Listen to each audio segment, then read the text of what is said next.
இப்போ நம்ம எங்க நிற்கோம்னா தென்காசியில சூப்பரான மெயின் சிட்டில மெயின் லொகேஷன்ல பிடிசி அப்ரூவ் பிளாட் தான் பார்க்குறோம். அது மொத்த பிளாட் முடிஞ்சிட்டு ஒரு 6 பிளாட் மட்டும் தான் சேல்ஸுக்கு இருக்கு. இது எங்க அமைஞ்சிருக்குன்னா நம்ம படிச்ச ஸ்கூல் எம்கேக்கு ஸ்கூல் பக்கத்துல இருக்கு. நடந்து போனாலே ஸ்கூலுக்கு போயிடலாம். ரயில்வே ஸ்டேஷன் பாத்தீங்கன்னா ஒரு 50 மீட்டர், அதுவும் நடந்து போனாலே ரயில்வே ஸ்டேஷன் போயிடலாம். அது மட்டும் இல்லாம கோபுராசம் பாருங்க, நம்ம இடத்துல இருந்து பார்த்தாலே கோபுராசம் தெரியும்.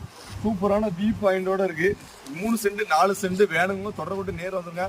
கண்டிப்பா அந்த பிளாட் உங்களுக்கு பிடிக்கும். கால் பண்ணாதான் ரேட்டு சொல்லுவேன். தென்காசியை பொறுத்த வரைக்கும் ரேட்டு சொல்லக்கூடாதுன்னு நினைச்சிருக்கேன். ஏன்னா ரேட்டு நம்ம சொல்ல கூட்டிகிட்டே போகுது. அதனால நீங்க கால் பண்ணுங்க. டேரக்டா ஓனர் செட்டிங் உட்காரச்சு நல்ல ரேட்டுக்கு எடுத்துறேன். சீக்கிரம் வந்து பார்த்தா மட்டும் தான் இடம் கிடைக்கும், இல்லை கிடைக்காது. டப்புன்னு முடிஞ்சுக்கிட்டே இருக்கு. ஸ்பீடா இருக்கு. 6 பிளாட் தான் இருக்கு. மொத்தம் எல்லா இடமும் முடிஞ்சிட்டு அவ்வளோ பிளாட்டும் முடிஞ்சிட்டு நல்லா சூப்பர். ஃபுல்லுமே பாருங்க, காம்பவுண்டை பாருங்க நல்லா செலவழிச்சு காம்பவுண்டு ரோடு எல்லாமே பக்காவா இருக்கு.